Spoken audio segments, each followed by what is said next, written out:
Allez, on se rejoint avec un petit plan large. Heureusement qu'il y a les grands angles sur le téléphone. Donc c'est le WeWatch V51. Le dernier WeWatch était plutôt pas mal pour un rapport qualité-prix plutôt intéressant. Il était bloqué 720p. Là, on est sur du 1080p natif. Vite fait, vous avez pu voir un peu, un petit déballage. Donc, on a le câble de chargement, la télécommande qui a l'air de plutôt bonne facture, le câble HDMI, le câble RCA, le manuel et une petite chiffonnette qui n'est pas à 20 € pour nettoyer la lentille. Donc c'est un projecteur à LED. Donc il est donné, alors je vous donne les caractéristiques bien sûr qui sont données par la marque, 18 500 lumens. Bon ça, faut le prendre à la légère. Entre 40 et 300 pouces pour la taille, ils disent que la taille idéale c'est 120 pouces. Je vais vous faire moi-même mon rapport de projection directement, puisque je vais mettre le projecteur à 3 mètres et quelques. Je vous dirai l'image que j'arrive à obtenir. Le contraste est donné pour 1000.1. Il est bon, c'est un Full HD natif, ça je vous l'ai dit. Il y a une correction à 4.5, c'est plutôt pas mal, pour histoire d'avoir une image très belle, très rectangulaire, parfaite. Et la lampe est donnée pour 30 000 heures d'autonomie. C'est une lampe à LED, bien sûr. C'est plutôt pas mal là-dessus. C'est comme technologie. Allez, maintenant on va s'intéresser un peu au projecteur, tous les côtés du projecteur, pour le voir un peu. Allez, on commence par la face avant, donc la LED, le petit port infrarouge, donc le logo WeWatch. Sur le côté-là, on aura les grilles de ventilation. Hop, à l'arrière, on aura sûrement le haut-parleur. Bouton volume plus... Ça, c'est à force de faire le téléphone. Le bouton power. Là encore, le port de télécommande infrarouge, donc à l'avant et à l'arrière, histoire de pouvoir télécommander le projecteur dans les deux sens. Deux ports USB, un port AV, deux ports HDMI, un port casque et un port VGA. VGA qui est un peu à l'ancienne. Une deuxième grille de ventilation. L'air chaud va rentrer d'un côté et sortir de l'autre côté.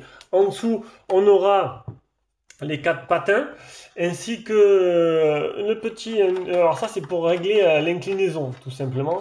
Pour l'inclinaison. Alors, il n'y a pas de port central. Il faudra enlever les petits patins pour avoir les fixations pour le monter au plafond. Voilà, tout simplement.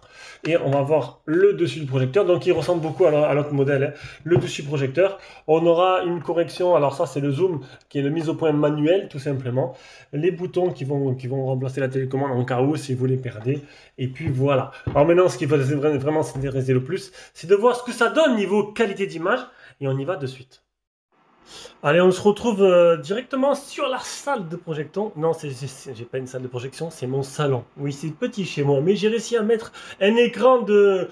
Je crois qu'il fait 2,40 m. Donc là, allez, là, on est sur 3,30 m. 3,30 m sur, attention.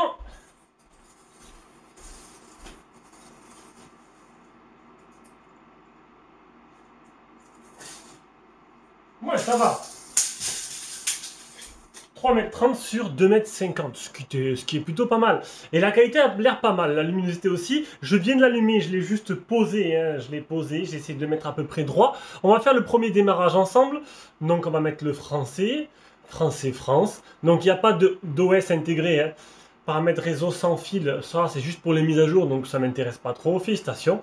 Donc il n'y a pas d'OS intégré, du coup il faudra y brancher ou une interface externe, tout simplement un appareil externe, donc une Play, une Xbox, une clé Amazon ou une clé Xiaomi ou n'importe quelle clé, une Nvidia Shield, ce que vous voulez. Là, donc les menus, donc on a quoi? On a mode vidéo, mode photo, donc ça c'est pour lire un peu si vous mettez un disque dur externe, hein, tout simplement. Médiation Sleep, mode musique, Miracast.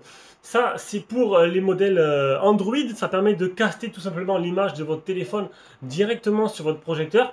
Mais il y aura quand même une latence entre l'image et le son qui n'est pas vraiment agréable. Le mieux, honnêtement, c'est comme j'ai fait là. C'est j'ai mis une Xbox et on va le faire de suite. Donc, Yourcast pour bien sûr les appareils Apple.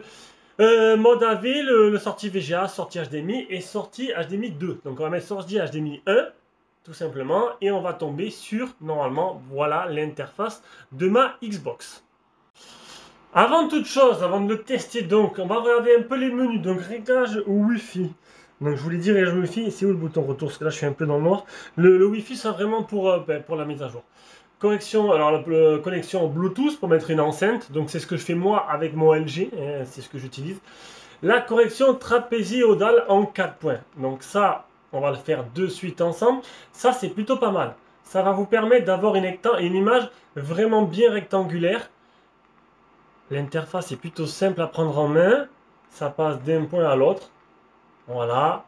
Donc là, on est sur quelque chose de très correct. Franchement, l'image est magnifique. Là, l'image, le perroquet. Les couleurs sont très bonnes. La luminosité est bonne. Et c'est plutôt pas mal. Donc le zoom, ça ne m'intéresse pas. Donc il y a un zoom numérique qui va vous permettre d'agrandir et réduire l'écran. Je vous conseille de ne pas l'utiliser. Il y a une mouche qui se balade sur l'écran de projection. On va essayer de voir avec la petite roue, de faire une mise au point plus que correcte pour avoir la meilleure image possible. Donc voilà. Donc en gros, c'est là où vous allez placer à distance votre projecteur qui va... mais en fait, voilà, n'utilisez pas le zoom numérique. Voilà, c'est en reculant et en avançant le projecteur que vous allez avoir la meilleure image. Le zoom va faire que perdre en détail. Direction de projection, donc ça, si vous le mettez au plafond, au sol, la langue, autres paramètres, paramétrage d'usine, restaurage d'usine et propos du système et la mise à niveau pour la mise à jour. Voilà, donc je vais repasser sur l'interface de ma Xbox, tout simplement. On y est. Donc franchement ça a l'air plutôt pas mal, le rendu plutôt bon, on voit qu'on est sur du Full HD natif en 60 Hz. On va lancer, en ce moment je suis sur Plague Tales. On va lancer Plague Tales histoire de voir un peu ce que ça donne. Franchement l'image est plutôt pas mal, j'ai envie de vous dire. Je vais essayer de monter le son.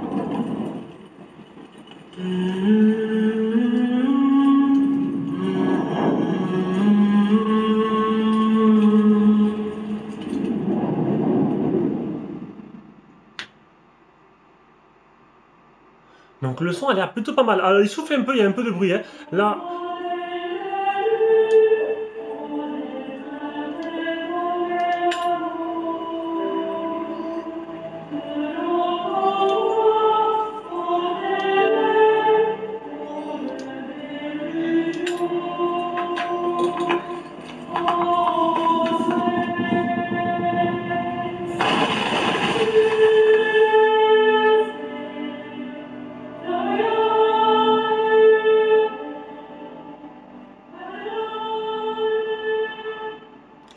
Donc voilà, ça s'est calmé. Franchement, le son du haut-parleur est plutôt pas mal. Il n'y aura pas besoin de brancher, je pense, une enceinte externe.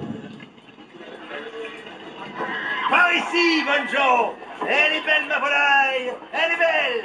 Porc, du porc! À rôtir, à bouillir! Le plus savoureux du monde! Ça met l'eau à la bouche, c'est vrai. Si vous n'avez jamais mangé de bœuf, vous ratez quelque chose!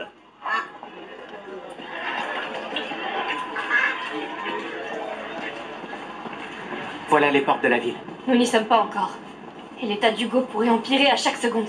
Vite! Ça va bien se passer. Donc pour l'instant, c'est plutôt concluant. Alors je débloque l'exposition à chaque fois, histoire de modifier sur mon téléphone, pour pas que ça fasse trop d'écart entre la réalité et ce que moi je vois. Donc là, A Plague Tale, c'est plutôt pas mal. Bon, ça bouge pas trop. Donc niveau latence, déjà, bon, c'est du 30 fps. Bon, il est excellent ce jeu, mais c'est du 30 fps. On va lancer désormais... il est où? Halo Infinite. Où est passé Halo Infinite? Il est là. Voilà, on va lancer Halo Infinite et je vais vous passer les menus. On va directement revenir pour le jeu. Voilà. Bah écoutez, j'avais trouvé le modèle en dessous, le modèle 7. Oui, j'ai pas de réseau, il n'y a pas de connexion en ce moment. Donc j'avais trouvé le modèle 720p, on va baisser le son. Bon, pas trop mal, mais c'est sûr que là on monte en gamme et c'est clairement, c'est flagrant quoi. C'est flagrant, on est sur du Full HD. Il n'y a pas de latence, ça réagit au droit et à l'œil. Donc il conseille un écran maximum de 120 pouces. C'est parfait, on est à peu près un peu en dessous du 100 pouces là. Donc honnêtement, je suis pas conquis parce que bon, j'ai quand même un truc assez haut de gamme en utilisation quotidienne. On va baisser le son. Mais honnêtement, ça fera bien le travail. Le haut-parleur est de bonne qualité, il souffle pas trop là. On n'entend pas trop le souffle de la turbine des haut-parleurs. Franchement, pas mal. Allez, maintenant je vais vous mettre une petite partie film. Allez, on va l'escaler sur Prime Video. Bon, vous l'aurez compris. Ah oui! Ben non, il n'y aura pas de partie film. Oui, parce que tout simplement, je n'ai pas de réseau au moment où je fais le test. Je vais devoir me connecter tout simplement en partage de connexion avec mon téléphone. Mais je suis en train de filmer avec. Voilà. Donc, écoutez, il n'y aura pas la partie film. De toute façon, pourquoi faire? De toute façon, vous avez pu voir la partie jeu. Vous voyez, j'ai problème de fibre en ce moment. J'avais pas de problème quand j'avais pas la fibre. Depuis que j'ai la fibre, on me déconnecte, on me reconnecte. Bon, ben écoutez, c'est comme ça. Donc là, je passerai pas l'après-midi Netflix tranquillement posé dans mon salon. Vous l'aurez compris, la vidéo sera pas du tout monétisée. Je vois pas l'intérêt de monétiser. Bah, ça ne sert à rien, elle sera démonétisée de suite. Donc voilà, quand je teste un projecteur, ben, je mets, même si j'ai des images propriétaires, c'est pas grave. Le but, c'est de vous montrer la qualité du projecteur. Donc, honnêtement, bonne qualité, bon son. Le haut-parleur, non, la soufflerie, je trouve que là, vous l'entendez, il est à 30 cm. Le téléphone, ça souffle un peu, mais bon, on ne peut pas non plus lui reprocher tout. Bon, je pense franchement, pour 180 €, les qualités sont là, et c'est plutôt pas mal. Allez, sur ce, je vous fais de gros bisous. On se rejoint pour une prochaine vidéo. Ciao, ciao.